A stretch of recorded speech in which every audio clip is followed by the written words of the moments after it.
The town of Saudbad, also known as Sheikhupur, is about 4 kilometers from the city of Badaयूं across the river Sod. The foundation of this historic township was laid more than 4 centuries ago by Faridi Sheikh of Badaयूं, Sheikh Ibrahim Ali Faruqi. His descendant, Mr. H.A. Faridi, still lives in the Sheikhupur fort today. He is a practitioner of Unani medicine. People from across the world come to him for consultation. Let's learn the history from the Nawab Saab himself. मुझे H Faridi कहते हैं, हुसैन अहमद फरीदी मेरा नाम है और बानी अकला शेखुपुर नवाब फरीद फारूकी का मैं पड़पोता हूँ। किला जो शेखुपुर का आबाद किया गया था, इसके लिए हमें हिस्ट्री में बहुत पीछे वापस जाना पड़ेगा। शहनशाह अकबर आज़म जो थे, उनके कोई औलाद नहीं थी, लोगाबाई थे, कोई बेटा नहीं था। वो बेटे के लिए बहुत परेशान थे कि उन्हें किसी सूरत से बेटा मिल जाए, तो तमाम जगह इलाज करवाया गया मगर कोई उन्हें रिलीफ नहीं हुआ। फिर उसके बाद पीरो फ़कीर हो गया, जाना शुरू हुए वो। यहाँ बदायूं भी आए थे, छोटे सरकार बड़े सरकार दुआ मांगने के लिए कि यहाँ बेटा हो जाए। यहाँ से उन्हें यह आदेश हुआ कि आप फतेहपुर सीकरी जाओ। फतेहपुर सीकरी में हज़रत शेख फरीद चिश्ती रहमतुल्लाह अलैह जो हैं, वो बाबा फरीदुद्दीन मसूद गंशकर नूर अल्लाह ताला के पोते हैं, पड़पोते हैं। वहाँ जब गए तो वहाँ पर जो भी प्रक्रिया थी, उस प्रक्रिया के तहत वहाँ पर उन्हें ऊपर वाले ने बेटा दे दिया, जिसकी वजह से उन्होंने वहीं रहने के लिए फतेहपुर सीकरी में सब किला विला अकबर ने बनवाया। न शेख सलीम चिश्ती रहमतुल्लाह अलैह के नाम की मुनासबत से बचपन का उन्होंने नाम जो था शहजादे का सलीम रखा और शेख सलीम चिश्ती रहमतुल्लाह अलैह उसे प्यार से शहजादा सलीम को शेखू कहा करते थे। नवाब कुतुबुद्दीन कोका का जब इंतकाल हो गया तो नवाब कुतुबुद्दीन कोका, क्योंकि वो दूध शहरी के भाई थे, इसलिए इनके बच्चे जो थे नवाब अखलास खां, मुराद खां और नवाब फरीद सबसे छोटे थे। तो इन लोगों ने ये कहा कि अब हम यहाँ पर बंगाल में या बिहार में नहीं रहेंगे, यहाँ पर हर वक्त हमें अपने बाप के मौत की याद आती रहेगी। तो बादशाह ने कहा कि तुम जहाँ भी चाहो, जिस जगह चाहो वहाँ पर वो एरिया ले लो, तुम्हें वहाँ की गवर्नरी दी जाती है। तो नवाब इब्राहिम खां को, जिसका रौदा यहाँ नई सराय में है, तो उन्होंने कहा था वो हमें बदायूं दे दिया जाए। तो ज़माने बदायूं खाली था, कोई वो नहीं था। तो वो खैर बदायूं आ गए। बदायूं में आके उन्होंने रहे। और नवाब फरीद उस ज़माने में 4 साल के थे। बादशाह ने नवाब फरीद को और उनके एक और छोटे भाई को, दोनों को किले में बुला लिया, वहीं पर तालीम हासिल करने के लिए और वहीं पर सारे काम सीखने के लिए। जब इनका बेटा जवान हुआ और इन्होंने मुमताज़ महल के साथ अपने उसकी शादी कर दी बेटे की, तो उसके 6 महीने के बाद नवाब फरीद की शादी जो थी मुमताज़ महल की और नवाब आसिफ खां, नूरजहाँ के सगे भाई भी थे, उनकी छोटी बेटी शाह परवर खानम से नवाब फरीद की शादी कर दी। और शादी करने के बाद उनसे कहा कि भाई तुम भी जाओ गवर्नरी अपने बाप की देखो और जगह देखो। तो वो यहाँ आए, बदायूं में रहे। जामा मस्जिद के पास नूर महल और रतन महल नवाब कुतुबुद्दीन ने बनवाया था, उसकी बुनियादें आज भी मौजूद है जामा मस्जिद के आसपास। वहाँ पर कोई दिन रहे और बहुत अच्छी तरह से यहाँ का निज़ाम चलाया। उस दौरान में जब वो इस एरिया के गवर्नर रहे थे तो यहाँ कोई दंगा फसाद नहीं हुआ, इस चीज़ बात की शाहिद है, गवाह है। कुछ दिन के बाद उन्होंने नवाब फरीद ने अपने चचा को बादशाह से ये कहा कि साहब मैं ये चाहता हूँ कि अलहदा किला बना के रखूँ। तो उन्होंने कहा कि आप जहाँ भी जाओ वो किला बना लो। स्पेशली उन्होंने शेखुपुर, जो जहाँ आज आप खड़े हुए हो, शेखुपुर जो है, इस जगह को पसंद किया। ये दरिया सोच यहाँ बहती है, बहुत पुरानी नदी है, इसके किनारे ये जगह है, 4,500 बीघे जगह। उस जमाने में यहाँ टीले थे, इसका नाम था फूलिया खेड़ा के नाम से मशहूर था। यहाँ पर सिर्फ यादव लोगों के जानवर जो थे वो चुआ करते थे। इस जगह को पसंद करा। 4,500 बीघा ज़मीन बादशाह ने अपने कलम ख़ास से अता फरमाई, फ्री फ्रॉम रेवेन्यू, हमेशा के लिए औलाद नवाब फरीद और औलाद बाबा साहब के लिए 4,500 बीघा ज़मीन पेश करी। सबसे पहले यहाँ पर क्योंकि खाने पीने का कोई इंतजाम नहीं था रहने का, तो यहाँ हमारे यहाँ एक जगह है नौशेरा, बदर दिल्ली से आते वक्त नौशेरा एक्चुअली जहाँ चौकी थी मिलिट्री की, वहाँ पर रहते थे। अब भी वहाँ पे मिलिट्री वालों के मज़ारात वगैरह हैं। खैर, तो यहाँ पर जब ये किला बनना शुरू हुआ तो सबसे पहले यहाँ पानी का सबसे मसला होता है, पानी का मसला होता है। तो यहाँ एक बहुत बड़ा कुआं बनवाया गया जो रेलवे स्टेशन के सामने है और अब वो रेलवे की प्रॉपर्टी में आ गया है। उसके पास ही एक पक्का ताल बनवाया, जो अब ये जो होते हैं अपने धीमर लोग, उनके कब्ज़े में कैसे पहुंचा, क्या हुआ, वो बनवाया। और स्टेशन के सामने एक अब छोटा सा मंदिर बना हुआ है, वहाँ पर एक चौकी बनी, वहाँ पर ये लोग निगरान लोग रहते थे, सारे मैसन वगैरह, मोहंदिस यानी इंजीनियर्स वगैरह वहाँ रहते थे, वहीं से खाना वाना बनता था। उसके बाद जब ये एंट्री इन्होंने करी, फिर उसके बाद ये धीरे धीरे आगे आए। आगे आने के बाद ये किला शेखुपुर का तामीर हुआ, जिसका मेन गेट आप इधर देखते ही हैं। यहाँ जब ये किला तामीर हुआ, किले के ज़माने में ये हुआ करता था पहले ज़माने में कि जब वो बादशाह लोग या उमरा लोग जो थे, अब कोई इस टाइप का किला वगैरह बनाया करते थे, बिल्डिंग वगैरह, तो अपने बात बनने के बाद का भी इंतजाम किया करते थे। तो एक पाई, उसे कहते थे पाई बाग। तो यहाँ पर नीचे नदी के किनारे ही एक उन्होंने रौदा बनवाया जिसे पाई बाग कहा जाता है, और बख्तावर बाग उसका नाम रखा गया, बख्तावर बाग। जब ये किला मुकम्मल हो गया तो इसके ज़ाहिर है किला बना तो उद्घाटन भी होना था। तो वो उद्घाटन के लिए उन्होंने कहा कि बादशाह को क्या, आप आइए हमारे किले का उद्घाटन कर दीजिए।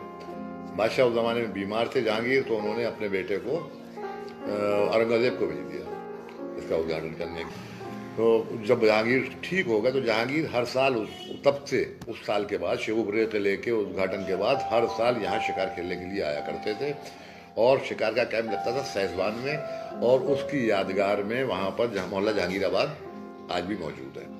और उसी ज़माने में सरसोता जो है, सरसोते का उन्होंने सौंदर्यीकरण वगैरह करवाया था, हर साल आया करते थे। ये शेखुपुर के इब्तिदा है। नवाब फरीद फारूकी जो थे मुसलसल मुस्तकिल मुख्तलिफ लड़ाइयों में, जंगों में बादशाह के औरंगज़ेब के ज़माने तक शरीक रहे। फिर पूना की थानेदारी के ज़माने में शिवाजी ने उन्हें, अब मैं जो कहूँ, धोखे से शहीद कर। उसके बाद मेरे एक दादा हुआ करते हैं, बहुत नीचे आ जाता हूँ मैं, बीच में बहुत लंबी कहानी हो जाएगी। खान बहादुर सैयद मोहम्मद उर्फ मैकू मियां, उन्हें सबसे अहम बात थी, मलका विक्टोरिया ने उन्हें अपना बेटा बनाया था। और 1922 में वो सबसे पहले, जबकि कांग्रेस के नाम से लोग डरा करते थे, वो कांग्रेस के यहाँ जिला बदायूं के पहले प्रेसिडेंट हुआ करते थे। अब उनका बोर्ड पे नाम नहीं है। नवाब फरीद की तमाम औलादें कामयाब तरीन औलादें रही, जो भी है हम लोगों को छोड़ के। मेरे सगे दादा जो थे सैयद जनाब वहीद अहमद मसूद साहब, वो फ्रीडम फाइटर भी थे, ये भी फ्रीडम फाइटर थे, महकू मियां साहब। मेरे दादा 3 भाई थे, मोहब्बे अहमद साहब, वहीद अहमद साहब और महकू मियां साहब, सैयद मोहम्मद साहब। तो वहीद अहमद साहब ही पहली वो शख्सियत है। अपने दौर में उन्होंने उस ज़माने में एक मैगजीन निकाला जो नकीब नाम का, जिसमें वो अंग्रेज़ों के खिलाफ लेख छपा करते थे। वो उसका जो था प्रेस, जो नकीब प्रेस जो था, वो गवर्नमेंट ने, ब्रिटिश गवर्नमेंट ने जब्त कर लिया था। वो पिछले चंद सालों तक उसका प्रेस का ढांचा या तहसील में पड़ा रहता था, जो पड़ा हुआ था, पता नहीं बेचवा दिया क्या करा। वहीद अहमद साहब उसके बाद जब हिंदुस्तान में आज़ाद हुआ और पहली हुकूमत बनी, तो मेरे दादा वहीद अहमद साहब पार्लियामेंट सेक्रेटरी बने इंडस्ट्रीज़ के। तो उस ज़माने में श्री पंडित गोविंद वल्लभ पंत जी महाराज जो थे, वो प्रधानमंत्री थे यूपी के। उस ज़माने में मुख्यमंत्री नहीं होते थे, प्रधानमंत्री हुआ करते थे। तो ये पार्लियामेंट सेक्रेटरी थे और इंडस्ट्रीज़ के। इधर जितने भी पुराने ज़माने के वो लाइसेंस हैं फिरोजाबाद वगैरह के इंडस्ट्रीज़ के, वो सब वहीद अहमद साहब के नाम से, मतलब उसके हाथों साहिबों से करे गए। वहीद अहमद साहब ही वो शख्सियत थे जिन्होंने सबसे पहले बदायूं पुलिस लाइन में से यूनियन जैक उतार के तिरंगा फहराया था। और पंडित गोविंद वल्लभ पंत जी का, यानी मुख्यमंत्री कहिए या प्रधानमंत्री, उनका पैगाम पढ़ के सुनाया था। और यहाँ पर उन्होंने पुलिस की सलामी ली थी। वहीद अहमद साहब ने बहुत अपनी ज़िंदगी में रफ़ाए आम के काम करे, बहुत रफ़ाए आम के काम करे, यानी जनसेवा के बहुत से काम करे। उन्होंने एक कारखाना खुलवाया था कारपेंट्री का, जो इत्तेफाक से इस पोर्शन में था जहाँ हम लोग बैठे हुए हैं। उसके सीखे हुए कारपेंटर्स जो थे वो आज भी 2-1 जिंदा हैं, बाकी तो मर आ गए, उनके शागिर्द वगैरह हैं। एक कपड़ा बुनने का कारखाना अपनी जेब खास में खुलवाया था बदायूं में, ऊपर पारे में। हाँ, ये ऊपर पारे में खुलवाया था। ज़िंदगी भर उन्होंने जनसेवा करी। वहीद अहमद साहब के 4 बेटे हुए। मेरे वालिद साहब, मेरे पिताजी शेख अनीस अहमद फरीद साहब डॉक्टर थे, उनका अकेला बेटा मैं हूँ। मेरे डैडी ने यहाँ सबसे पहले राजकीय यूनानी चिकित्सालय खुलवाया, जो अपनी कोठी दी थी रहने के लिए, अस्पताल में भी विदाउट किराया। उसके बाद ये हुआ कि डैडी ने ही अपने एक अदीस को बुलाया, तो हैंड एम्ब्रॉयडरी का उनका बहुत बड़ा काम हुआ करता था। वो मेरे मामा होते थे, उन्हें दिल्ली से बुलाया और यहाँ पर एक ट्रेनिंग सेंटर खुलवाया हैंड एम्ब्रॉयडरी का। आज बदायूं जिला जो है हैंड एम्ब्रॉयडरी का हब बन चुका है। गवर्नमेंट ऑफ यूपी ने हैंड एम्ब्रॉयडरी की, मतलब ये यहाँ का वर्क जो है वो हैंड एम्ब्रॉयडरी है, वो मेरे वाले साहब ने खुलवाया था। यहाँ से लेके दिल्ली तक की तमाम मसाजिद जो हैं, मस्जिद मस्जिदें और प्याऊ, वो सब हमारी फैमिली के बनवाए हुए हैं। नैनीताल में जो वाहिद एक मस्जिद है, वो मस्जिद भी मेरे दादा की बनवाई हुई है। ये शेखुपुर यहाँ पर इस नदी के किनारे इसलिए आबाद हुआ था कि अगर आप पहले उस पर गौर करें तो ये होता था कि किले जो हुआ करते थे वो सिक्योरिटी पॉइंट ऑफ व्यू से या तो नदी के किनारे होते थे या किसी पहाड़ी के किनारे होते थे या पहाड़ी के ऊपर हुआ करते थे। तो क्योंकि यहाँ पे नदी थी, पानी था और सिक्योरिटी का ये था और बदायूं से बिल्कुल अलग था। दूसरे ये कि नौशेरे से तो बदायूं तक जो रास्ता था वो बड़ा ऊबड़ खाबड़ सा था ही नहीं उस ज़माने में। तो नौशेरे से रास्ता इधर से इन्होंने इसलिए बनाया था कि जो भी बिलट्टी वाले या जो हरकारे जो लोग आए, पासिद लोग जो आए, पैगाम लेके जो आते थे, यानी आज के ज़माने में पोस्टमैन टाइप के, तो वो सीधे पहले यहाँ पर आके ठहरे, यहाँ से आगे वो पैगाम जाए। उस ज़माने में तो यहाँ पर सिर्फ ये था, राजशाही थी, सब लोग जो थे वो यही सर्वे यहाँ रहते थे, किले में काम करते थे। आफ्टर दैट ये हुआ कि लोगों ने यहाँ पर खेती बाड़ी शुरू कर दी। जो ज़मीनें यहाँ पर हम लोगों को मिली हुई थी उसी की खेती बाड़ी करते रहे। खेती बाड़ी यहाँ पर अभी जब से शुगर फैक्ट्री यहाँ पर नज़दीक में कोऑपरेटिव की शुगर फैक्ट्री बन गई थी, हम ही लोगों की ज़मीनें थी ज़्यादातर। शुगर फैक्ट्री जब से बनी तो बहुत से लोग यहाँ के उसमें शुगर फैक्ट्री में लग गए, उनका लिविंग स्टैंडर्ड भी बढ़ा और किसान जो थे छोटे वो गन्ना करने से उन्हें बहुत फ़ायदा पहुँचने लगा। और बहुत से लोग जो बेचारे ठेले लगाते थे या ख्वांचे में साहब सब्जियाँ वगैरह बेचते थे, उन्होंने अपने होटल्स वगैरह वहाँ खोल लिए, उससे भी उनका लिविंग स्टैंडर्ड बढ़ा और आमदनी का अच्छा जरिया पैदा हो गया। यहाँ के वैसे तो 4000 है, मगर अब तो वोटर तो तकरीबन 4000 है, आबादी तो तकरीबन यहाँ की 15-16 हज़ार है। हमारे यहाँ कभी कोई क्राइम वो किसी टाइप का फंसा नहीं हुआ, सब लोग बड़े प्यार से रहते हैं और एक दूसरे के उसमें शरीक होते हैं। जैसे कि हमारे यहाँ ताली जब उठते हैं तो ताली उठाने वाले जो होते हैं, लोग कालों को उठा के लेके चलते हैं, वो इत्तेफाक से दूसरे मजहब के होते हैं। और हमारे जो उनके जो प्रोग्राम होते हैं उसमें अगर कोई गाड़ियाँ वगैरह चल रही है, ट्रैक्टर वगैरह, तो सब ये दूसरे मजहब के लोग यानी मुस्लिम लोग चलाते हैं, उसमें गैर मुस्लिम लोग चलाते हैं। वो किसी टाइप का धार्मिक अनुमान या धार्मिक गड़बड़ाइशन यहाँ पर नहीं है। हमारे यहाँ उर्स भी होते हैं, बाबा फरीदुद्दीन महसूद शकर नूर ताला के, उनके तबर्रुकात तो यहाँ पर हमारे यहाँ है। पिटारी शरीफ के नाम की एक बिल्डिंग है, उसका सज्जादा नशीन मैं खुद हूँ और मुहर्रम की 5, 6 और 9 तारीख को उसके दर्शन कराए जाते हैं तमाम आर्टिकल्स के जो हैं बुजुर्गों के हमारे पास, और तमाम लोग बहुत लोग आते हैं और उसमें भी इंतज़ाम जो है ख़ास तौर से हमारे गैर मुस्लिम भाई करते हैं। और मेरी तो कामना यही है कि हमेशा इसमें सौहार्द कायम रहे, यहाँ पर मोहब्बत कायम रहे। शेखुपुर में जो है किला और हमारा किले का ये हुआ कि हम में से हमारे परिवार के किसी भी आदमी ने किले का कोई पार्ट नहीं बेचा। बंटवारा होता रहा, बंटवारा होते होते आज जो पोजीशन है वो है, मगर यह किसी ने नहीं बेचा। कुछ लोगों ने नौकरों चाकरों ने कब्जा कर लिया और लोगों ने आगे कब्जा कर लिया। जो लोग रहते आए वही रहते रहे, हम लोगों ने हटाया नहीं। हमारे रोज़े की पोजीशन ये है जहाँ पे हम लोग कब्रिस्तान है, अब तो वो आम कब्रिस्तान हो गया है। वहाँ पर लोग खजाने की तलाश में आते हैं, कमरे खोदते खाते और बेचारे नुकसान पहुँचाते हैं उस बिल्डिंग को। आर्कियोलॉजिकल सर्वे ऑफ इंडिया को बहुत बार कहा गया थे उसमें शामिल कर लिया जाए, मगर वो उनकी कारवाई हुई नहीं। लोग वादे करते हैं और सब अपनी हिस्ट्री को बुलाते हैं, बुला रहे हैं, जो कि हम लोगों के लिए, आने वाली नस्लों के लिए बहुत फ़ायदे की हैं, हमने सबक हासिल करने के लिए हैं। और हमारी राष्ट्रीय धरोहर है, मगर धरोहर को हासिल कौन करता है? शेखुपुर की हिस्ट्री के बारे में मुस्तनद किताबें बहुत शाया हो चुकी हैं। सबसे पहले जैसे मैंने अभी बताया, सुल्तान हैदर जोश साहब की एक किताब छपी थी नवाब फरीद, उसका एक पार्ट मार्केट में छप गया था, मार्केट में आ गया था। निज़ामी प्रेस यहाँ बदायूं हुआ करता तो उन्होंने छापी थी, बड़ी मोटी किताब थी। उसके बाद हमारे नवाब हमारे दादा हुआ करते थे अमीरुद्दीन हैदर साहब, उन्होंने एक किताब लिखी थी पतली सी, my life and my family, उसमें शेखुपुर की सारी हिस्ट्री थी। सैयद मोहम्मद साहब महबूब यहाँ साहब 1922 में सबसे पहले कांग्रेस के ज़िले के प्रेसिडेंट थे, उनकी 3 किताबें हैं शेखुपुर की हिस्ट्री के बारे में। उसमें वो खतूत भी शामिल है जो मलका विक्टोरिया उन्हें लिखा करती थी, बहुत प्यार से उन्हें बेटा बनाया हुआ था। और इसके अलावा पाकिस्तान में बहुत किताबें छपी हैं। वहीद अहमद साहब की भी एक किताब है शेखुपुर के बारे में, उसमें मुख्तलिफ हिस्ट्री उसमें मिल जाएगी। उसके बाद इन्हीं किताबों से वो करते हुए बदायूं के एग्ज़ाम में किताब लिखी शेखू से शेखुपुर तक, तसीबुल्लाह गौरी साहब हैं, उन्होंने एक किताब लिखी थी। एक किताब शेखुपुर के बारे में शेख फारूकियान के नाम से नवाब साहब डॉक्टर सदाकतुल्लाह साहब ने लिखी थी, वो किताब भी अवेलेबल है। और मेरी हमशीरा सीमा फरीदी की किताब में बहुत प्रोफेसर राशिद अली सैयद लखनऊ यूनिवर्सिटी के सोशियोलॉजी डिपार्टमेंट के हेड थे, अब रिटायर हो गए। उन्होंने एक बहुत लंबा मजमून लेख लिखा था सीमा का शेखुपुर। उसमें शेखुपुर की शख्सियात के बारे में और शेखुपुर की हिस्ट्री, तो मुख्तसर की हिस्ट्री मौजूद है, देखी जा सकती है।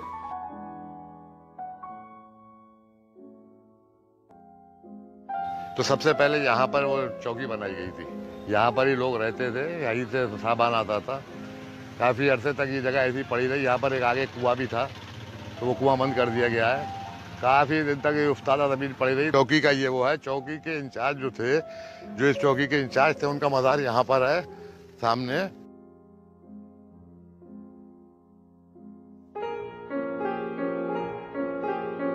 शेखुपुर का सबसे पुराना मंदिर ये है। शेखुपुर की जब तामीर हुई, शेखुपुर का किला बना, तो सबसे पहले इस मंदिर की बुनियाद रखी गई और ये सबसे ज़्यादा पुराना प्राचीन मंदिर है।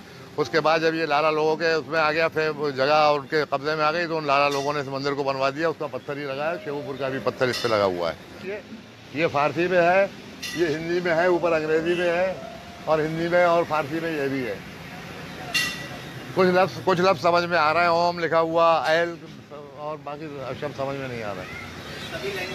हाँ, सारी लैंग्वेज ये हमारे हिंदुस्तानियत को दर्शाता है, भाईचारे को दर्शाता है।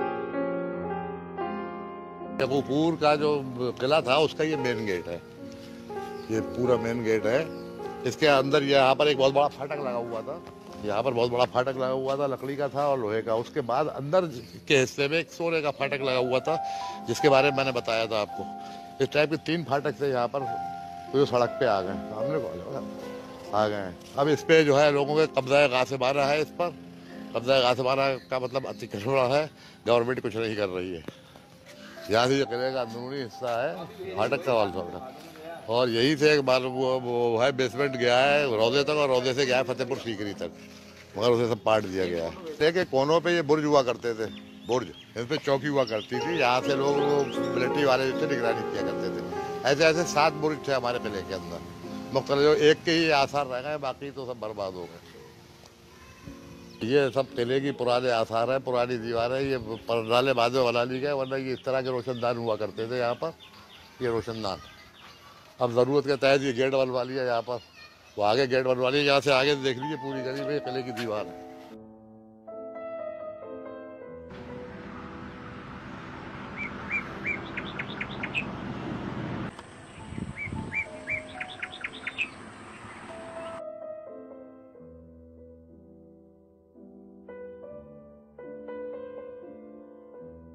ये रौदा नवाब फरीद फारूकी है, ये बानी है किला शेखुपुर, जिन्होंने किले शेखुपुर का किला आबाद किया था। उनका ये पाई बाग है, इसे कहा जाता था बख्तावर बाग यानी लकी बाग।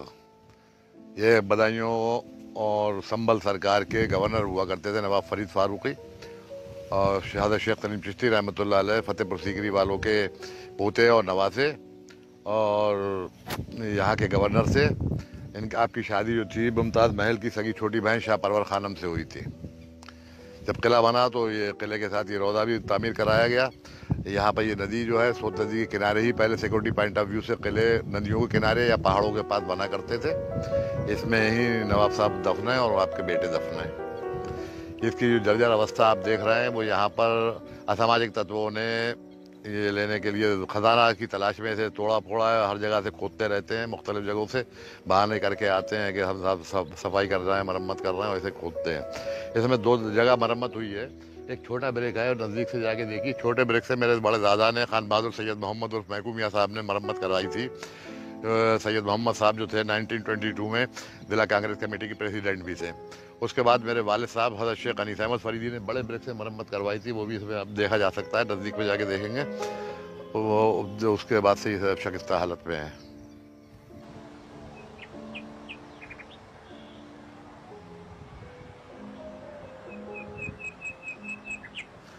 बड़े ब्रेक की मरम्मत मेरे वालिद गिरामी हज़रत शेख अनीस अहमद फरीदी साहब ने करवाई थी अपने पैसे से।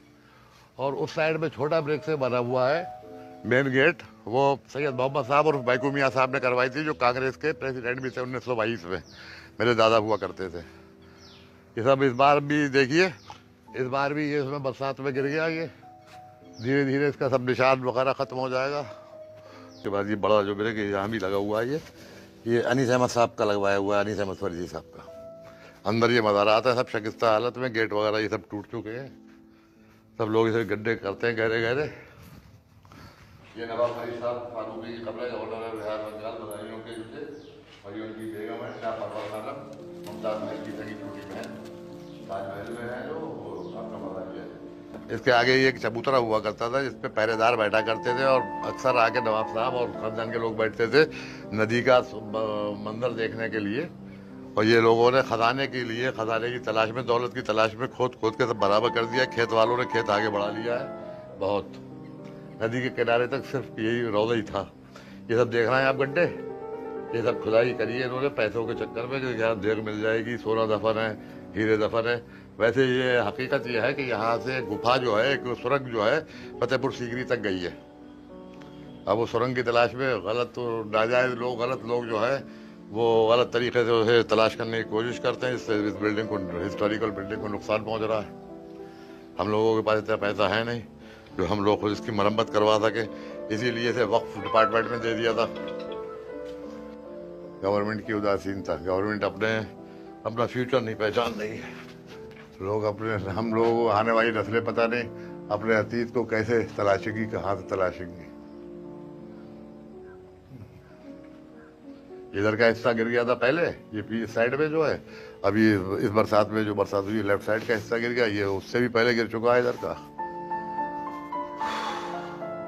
तो दिल रोता है, खून के आंसू से देख देख के। हालांकि जिम्मेदारी तो हम ही लोगों की होती है इंडिविजुअली कि हम ही लोग इसकी करवाएं, मगर हमारे हालात हम लोगों के इतने हैं नहीं, क्या किया जाए। जिन लोगों के हालात थे उन्होंने कराया, ये सब काम इतना नजर आ रहा है, वरना ये इतना भी नहीं रहता।